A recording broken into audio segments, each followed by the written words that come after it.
Chapter 21, Carter, Reagan, Bush, the Bipartisan Consensus. As you can probably hint from the title, the focus of this chapter is President Carter, Reagan, and Bush. And first out of these three that came was Jimmy Carter, who was a president who came along with talks of solutions for society, both liberal and Republican. And the way I see it throughout the book, as Zen would make me think, is that Jimmy Carter was kind of a two-faced person who he gave impressions of support to women and blacks who obviously felt oppressed at the time and still have felt oppressed throughout history. Though Zen talks about how he supported oppressive regimes quietly, and he had oppressive policies which weren't really spoken about too much while he was president. After Carter came Ronald Reagan in 1980, when Ronald Reagan won the election. And after that, between the years of 1981 and 1993, Zen kind of groups Reagan and Bush together because I see why, because together they basically started a Republican-based America.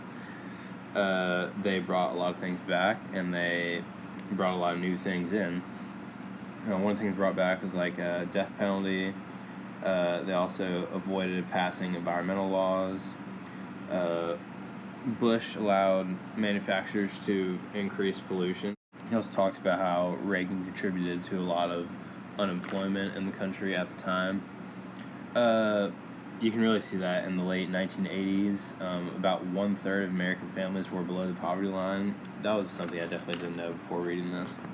Obviously, around this time, we were really involved with lots of other countries like Kuwait, Iraq, Russia, and a lot of the other Middle East.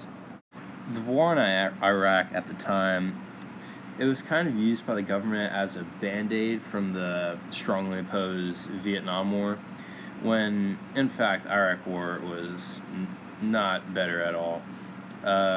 It brought starvation, disease, and tens of thousands of innocent children, along with women and elderly, just killed in the crossfire.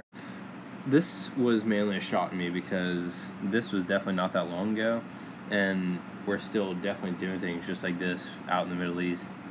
And it just kind of scares me, to be honest, to know our country is still not out of all the trouble that we have been causing for a while now, and it's barely slowing down.